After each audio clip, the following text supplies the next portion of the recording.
Hey, David Marquet here. Welcome to Feedback Friday. I got a question this week about wasn't I concerned about my image as a leader when I started giving up operational control and started saying things like, well, it's your call. What would you do? And things like that. And the answer is not really. And I think there's two pieces to it. One is I really didn't care. Hey, I was a nuclear submarine commander. Like, who are you? But the real reason is I still exerted a lot of authority, but the place where I exerted my authority shifted. It shifted from the output of the decision-making process to the decision-making process itself. Let me explain using the example of a car factory. So let's say we're running a car factory and we have some process by which we make the cars, which means the way the paint spray, the temperature at which the paint bakes and how long and the quality of the paint that we use and the metal parts that we use and how well do we tune the belts and update the machines, all that stuff that goes into making a car. Well, that's boring, that's tedious, that's a lot of hard work. So what we do instead is we'll just put an inspector at the end, we'll cross our fingers, we'll have some kind of a process, and at the end we'll say, oh, good car goes to customer, bad car goes to rejects. And the inspector is an important part of the quality system. Well, we do the same thing with decision making, although it's even worse than that, because with decision making, the diamonds are the symbol for decision. So these decisions are passing through our organization. Now, what do I talk about decisions? Okay, what are we going to make? When are we going to launch it? How are we going to market it? How long are we going to do a production cycle before we pause and reevaluate it? These are these kind of decisions. And when we get to the end, if we as leaders haven't done the boring, hard, sometimes we don't even have expertise here. Like, what is a quality? How do you run a meeting that consistently results in a better decision than how do you run a meeting that consistently results in a random decision?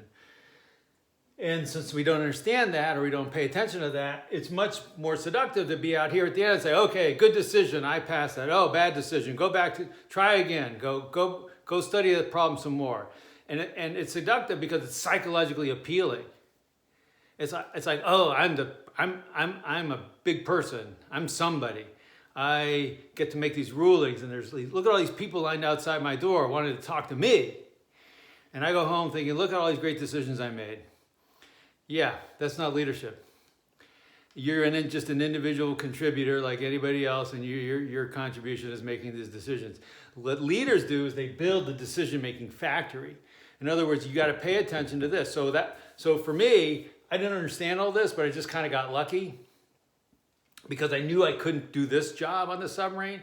So I said, well, how am I going to make sure that we make consistently good decisions?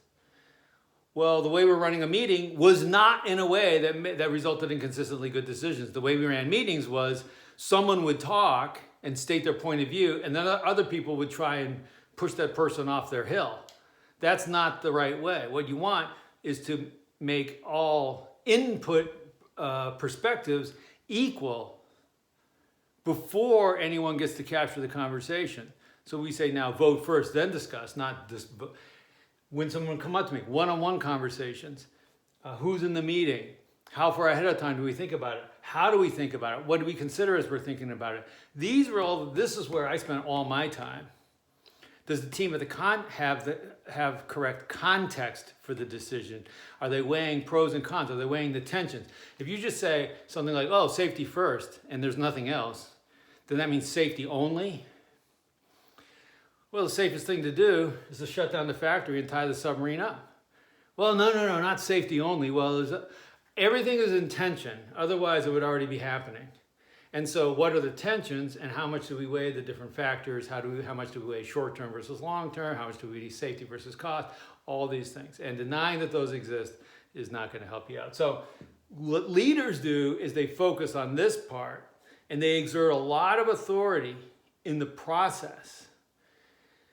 But that allows them to release authority in the outcome. So as the team is going through the process, we're making consistently quality decisions that the team owns because they've made them. So it's the key to releasing control.